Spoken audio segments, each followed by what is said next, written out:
We're at the Learning and Skills Group Summer Conference, and I'm with Gerd Leonhard, who's just done the opening keynote.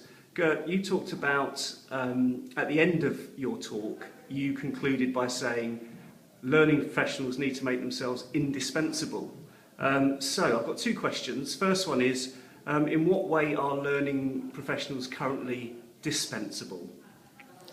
Yeah, I wouldn't necessarily say that they're currently dispensable, but this is also, of course, for the companies that they work for, right? So if the company becomes dispensable, for example, you could argue many ways publishers have put themselves in that position, and MTV has become dispensable as a result of YouTube, and so on and so on. These are shifts that you can see, but you have to basically transform into a new added value scenario so that you can preempt being dispensable. Right? So, for example, if I see clearly now that robots and software are going to take a lot of my research work and be smart about finding things and data mining, and if I do that, for example, as a financial analyst, for example, then I would clearly say, you know what, I need to focus on being able to use those tools and then add my layer of creativity on top, so that the machine doesn't outdo me. And because in the end, I think all of the jobs that were based on logic and skills of that sort of, they are going to be replaced. So I need to start adding a second layer. And I think it's the same concept of added value. So you add value and then you become indispensable. So what does that look like then? That was my second question, was what does indispensable look like for people involved in learning and development in organisations? Yeah, I think it has always really been, to a large degree, a lot of learning training was actually the engine of innovation for companies. So as you're learning something and you're realizing what is happening in your company and how you can find new areas of interest and expand, the learning part becomes the engine that drives the strategy or the change, right? The transformation in the company.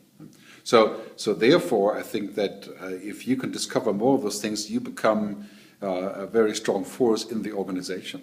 Also, of course, to the other employees. So learning is, again, I was talking about silos. If you think that learning and training is over here, and then product development is here, and then marketing is over there, that's no longer true.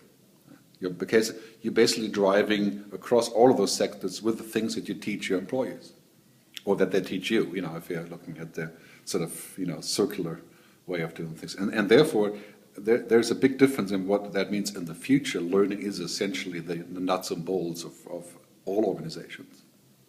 Now, can I ask you one final question?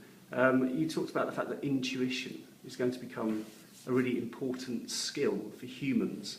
Could you just explain a bit about why that might be? Yeah, I think that basically the human skill is limited as far as taken in IBM Watson's database. We can't do that. It's also limited as how long we can work. You can't read stuff for 16 hours a day. We're not good at beating the machines there. So our skill is to say we're going to recognize all these patterns and look at all that stuff that happens and then put the puzzle together like a giant remix, okay? And then we think it's going to be like this. And we think the value is here. We're defining a soft, in a mixed brain kind of way. And computers they can sometimes do similar simulations of that, but in general that's what we do. It's going to be hard to find a machine that's an artist. And in a way, this is about art. Right? I mean, the consequence of all these things that business is becoming art and always has been. Successful business people are like artists in that they make a painting of the business, right? So to speak. And that's really always been true. That's even true for scientists. And the Einstein quote is basically where he said, imagination is more important than knowledge. That does not mean you don't need knowledge. You need knowledge. You need data. You need technology. You need knowledge. You need all that groundwork stuff. But it's not just about knowledge. It's about the stuff that's on top of the knowledge. The realization or the direction.